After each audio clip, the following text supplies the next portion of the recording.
మీరు ఇంజనీరింగ్ చేశారా? జాబ్స్ కోసం సెర్చ్ చేస్తున్నారా? 3600 మందికి పైగా స్టూడెంట్స్ కి జాబ్స్ వచ్చేలా చేసిన code Gyan 100 days software course లో జాయిన్ అవ్వండి. మీ కెరియర్ ని బిల్డ్ చేసుకోండి. నమస్కారం మేడం. నమస్తే మా.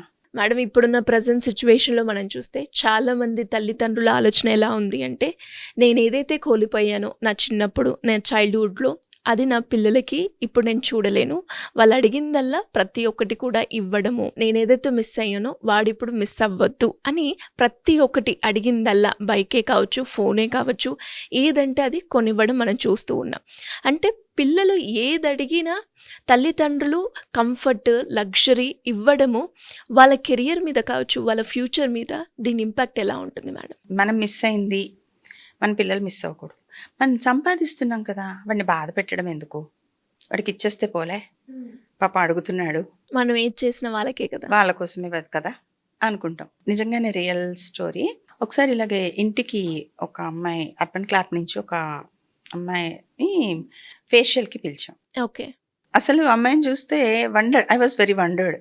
ఎంత చక్కగా ఉన్నారు అమ్మాయి.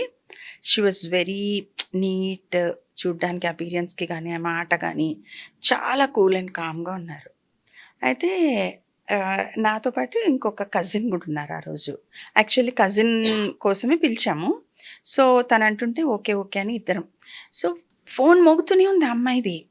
మోగుతూ ఉంటే ఎందుకు, ఏమైంది, ఏమైనా వేరే బుకింగ్ ఉందా, లేట్ అయిందా, వెళ్ళిపోవాలా అంటే, తను మా కజిన్ కోసం వచ్చింది. మా కజిన్ అంది, నువ్వు కూడా చేయించుకోవచ్చు కదా చక్కగా అంటే, ఆ అమ్మాయి అంత హరీలో ఉన్నారు కదా, వద్దు, if she is in some hurry let her go అంటే, లేదు మేడం, ఈ కాల్ మా బాబు నుంచే. ఏమైంది బాబుకి, ఏమైనా ప్రాబ్లమా? లేదు మేడం. అంటే ఏం చదువుతున్నాడు? He's into intermediate, 1 year, first year అయింది. ఎందుకట హడావిడి అంటే, ఈరోజు వాడికి ఐఫోన్ కొనిస్తాను, షాపింగ్కి వెళ్దామని మాట ఇచ్చాను. పాస్ట్ 3 months నుంచి నా వెనక పడుతున్నాడు. 65 తెలీదు, 75,000 ఉంటుందో తెలీదు.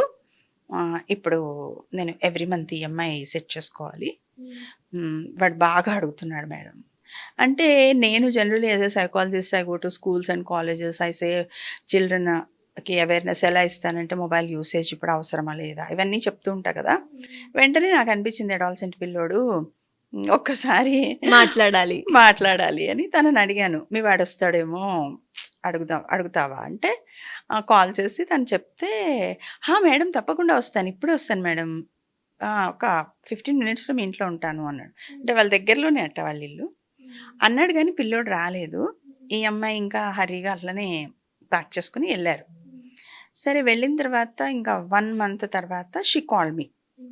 కాల్ చేసి షీ స్టార్టెడ్, ఇంకా వాయిస్లో ఏడుపు వచ్చేస్తుంది ఆ అమ్మాయికి. ఏమైంది అంటే, నేను ఒకసారి మీ ఇంటికి రావచ్చా, మీతో మాట్లాడచ్చా? రండి తప్పకుండా, అలా ఏం లేదు అంటే, వచ్చారు, కూర్చున్నాక, మేడం నాకు దగ్గర 7,000 ఈఎంఐ పడుతుంది, 1 month అనుకోండి, ఇంకా ఎన్ని ఈఎంఐస్ కడితేనో అవుతుంది ఇదంతాను. రాత్రి పగలు ఫోన్ మీదే ఉంటున్నాడు, వేరే ఏం చెయ్యట్లేదు. మా అమ్మేమో వెళ్ళి ఆంజనేయ స్వామికి ప్రదక్షిణాలు చెయ్యి, 40 రోజుల పాటు చేయమను, వాడిని పొద్దున్నే లేచి అని చెప్తున్నారు. అంటే పెద్దవాళ్ళు చెప్తారు కదా. సో ఏం చూస్తున్నాడో తెలీదు, ఏం చేస్తున్నాడో తెలియదు మేడం. ఎలాగా? నేను అన్నాను, ఆ రోజు నేను పిలిచాను కదా, రాలేదా బాబు, ఇప్పుడు వస్తాడా అంటే, నేను కన్విన్స్ చేశాను. నేను కన్విన్స్ కాదు, తనకిష్టమై వస్తే తీసుకురండి అంటే వచ్చాడు పాపం. వస్తే నేను నాకు తోచిన దాంట్లో, నాకు తెలిసిన దాంట్లో మొబైల్ యూసేజ్ గురించి మొత్తం చెప్పాను. చెప్పిన తర్వాత మళ్ళీ ఒక 15 daysకి కాల్ చేసింది ఆ అమ్మాయి.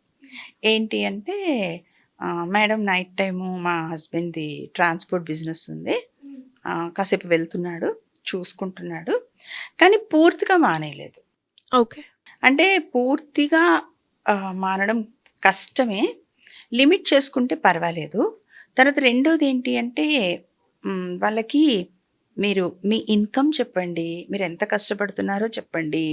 ఇప్పుడు మీరు ఇంటింటికి ఇట్లా బైక్ వేసుకుని వచ్చి చేస్తున్నారు, వాళ్ళ నాన్నగారు ట్రాన్స్పోర్ట్ అన్నారు, లేట్ నైట్స్ చేస్తున్నారు, మీకు ఎంత అప్పు ఉంది, ఎంత ఇన్కమ్ ఉంది, ఎన్ని ట్యాక్సెస్ కడతారు, లేకపోతే ఎన్ని బిల్స్ కడతారు, ఇవన్నీ మాట్లాడండి బాబుతోటి. మనము పిల్లలకి ఎలాగా చెప్పకూడదు అని చెప్పి అనుకుంటూ ఉంటాము. లేదు నాన్న, మేము కష్టపడేది వాళ్ళ కోసమే అంటారు, కరెక్టే. కానీ మీరు ఈఎంఐ కడుతున్నారు, ఇన్ని నెలలకి ఇది తీరుతుంది, సో మీకు హెల్త్ బాగున్నా బాగోపోయినా వాళ్ళైతే ఊరుకోరు కదా, అది కట్టాల్సిందే. సో ఇవన్నీ మాట్లాడండి, కొంచెమన్నా పిల్లలకి అర్థమవుతుంది. వాడిని చూసి వాళ్ళ చెల్లెలు ఒకటే ఇయర్ తేడా అంట, వాడికైతే కొనిస్తావు నాకైతే కొనివ్వవా అంట. సో చూసుకోండి ఎంతవరకు చేయాలి, ఎంతవరకు మన పిల్లలే, ప్రేమే. సో మీరు చెప్పచ్చు, మనము ఏదైనా అడిగినప్పుడు యు డూ దిస్, కొన్నాళ్ళు రొటీన్గా చెయ్యి, ఈ వర్క్ చెయ్యి, ఇన్ని మార్క్సులు తెచ్చుకో, ఇంత ప్రూవ్ చేసుకో, అప్పుడు చూద్దామని చెప్పచ్చు. ఏ క్లాజ్ లేకుండా ఏమీ లేకుండా అలా వాళ్ళు ఎర్న్ చేసుకుంటే బాగుంటుంది. ఆ కష్టం ఏంటో తెలిస్తే. మనం అన్నీ అమర్చేస్తే ఎలా ఉంటుంది, ఈజీగా వచ్చింది అనిపించేస్తుంది. సో మీ పట్ల వాల్యూ ఉండదు అంటే మీరు జస్ట్ గివర్స్, ఎప్పటికీ ఇచ్చేవాళ్ళుగానే ఉండిపోతారు ఎంత పెద్దయినా. ఇప్పుడు దానివల్ల పర్యవసానాలు ఏంటి, చదువు, సోషలైజేషన్ పోతుంది, వాడికి లైఫ్లో సెటిల్మెంట్ ఉండదు. సో ఇవన్నీ వాళ్ళకి తెలియదు, ఇవన్నీ మనమే మాట్లాడాలి. ఆ గొడవలు అవుతాయి మేడం ఏమన్నా మాట్లాడితే, అవుతాయి. యు ఆర్ పేరెంట్స్, మీరు గట్టిగా చెప్పాలి, రూల్స్ మీరు సెట్ చేయాలి. పిల్లలకి మీరు భయపడటం, ఆ పిల్లలు ఇవాళ రేపు పారిపోతున్నారు మేడం, పారిపోతారు, ఎక్కడికి పోతారు, ఎక్కడికి పోరు, బెదిరిస్తారు. వాళ్ళకి తెలియదా బయటకు వెళ్తే ఏం జరుగుతుందో. అంత భయపడకండి, మాట్లాడండి అంటే అమ్మాయికి అప్పుడు అర్థమైందనమాట. సో కొంచెం బెటర్ ఆ బాబు. తర్వాత కూడా మళ్ళీ ఒకసారి కాల్ చేశారు, కొంచెం పర్వాలేదండి. ఏదైనా చేసుకుంటూ చూసుకుంటే పర్వాలేదు, కానీ అంటే పేరెంట్స్ మనము ఇవ్వాలి అనే తాపత్రయంలో ఏమి ఇస్తున్నాం, మీరు అన్నట్టు దాని పర్యవసానాలు ఒక్కసారి కాన్సిక్వెన్స్ కూడా ఆలోచించుకోవాలి. ఇవన్నీ మనకి లైఫ్లో ఎదురుపడుతూనే ఉంటాయి ఈ సంఘటనలు. ట్రూ మేడం, నిజంగానే. అంటే పేరెంట్స్ కూడా పిల్లలకి నాలాగా కష్టపడద్దు, వాడు ఇంత చిన్న వయసులో, నేను నా వయసులో ఏదైతే ఉన్నానో ఆ మిస్సింగ్ ఫీల్ వాడికి ఇప్పుడు రావద్దు అని ఆలోచించి ఇస్తున్నారు, అది కరెక్టే. కానీ ఇచ్చిన వస్తువుని ఎలా యూజ్ చేస్తున్నారు, దాని ఇంపాక్ట్ ఎలా ఉంటుంది, దాన్ని మనం కరెక్ట్ చేస్తున్నామా, మనం అబ్జర్వ్ చేస్తున్నామా అనేది కూడా ఒకసారి ఆలోచిస్తే చాలా బాగుంటుంది. Thank you ma'am, thank you so much. Welcome మా. సుమన్ టీవీలో మీ పర్సనల్ అండ్ బిజినెస్ ప్రమోషన్స్ కోసం కింది నెంబర్కి కాంటాక్ట్ చేయండి.